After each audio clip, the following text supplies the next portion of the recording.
दुसरं त्यांना हे सांगण्यात आलेलं आहे की सिबिल ची मागणी कुठल्याही बँकेने करू नये। या संदर्भात मी सगळ्या बँकांना सांगितलं की हेडक्वार्टर मधनं प्रत्येक ब्रँचला त्यांनी पत्र पाठवणे सांगितलं पाहिजे की क्रॉप लोन करता सिबिलची अट नाही। आरबीआयचे ही अधिकारी होते, त्यांनी देखील त्याला पुष्टी दिलेली आहे आणि सिबिल करता कुठल्याही शेतकऱ्याची अडवणूक करायची नाही या संदर्भात आज आदेश आपण काढलेले आहेत।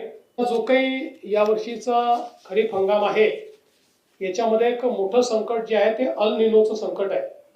आज हवामान खात्याने जी काही त्या ठिकाणी मांडणी केली आहे त्याच्यामध्ये जे काही लॉंग टर्म ॲव्हरेज आहे पावसाचं ते 88% असेल असा अंदाज त्यांनी वर्तवला आहे। पण हे 88% असलं तरी वेगवेगळ्या भागात वेगवेगळ्या पद्धतीचं ते असेल आणि विशेषतः पश्चिम विदर्भ आणि मराठवाडा आणि उत्तर महाराष्ट्राचा काही भाग यामध्ये त्याची तीव्रता अधिक जास्त असण्याची शक्यता आहे। त्या दृष्टीनं आजच्या खरीप हंगामाच्या बैठकीमध्ये आपल्याला हवामानाच्या अंदाजाच्या अनुसार प्लॅनिंग कसं करता येईल हा प्रयत्न आपण केलाय। विशेषतः साधारणपणे उतरत्या क्रमाने पाऊस असण्याची शक्यता जास्त आहे। जून मध्ये येईल त्यापेक्षा कमी, जुलैमध्ये त्यापेक्षा कमी, ऑगस्टमध्ये आणि त्यापेक्षा कमी सप्टेंबरमध्ये असा हा प्राथमिक अंदाज आहे।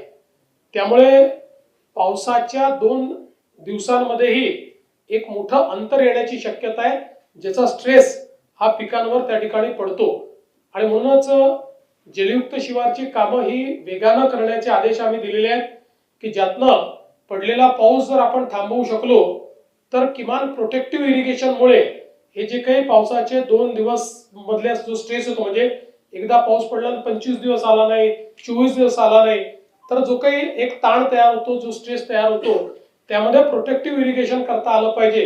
या दृष्टीनं आपल्याला काय करता येईल अशा प्रकारचा प्रयत्न हा आपण या ठिकाणी केलेला आहे आणि निश्चितपणे साधारण आपण जर बघितलं तर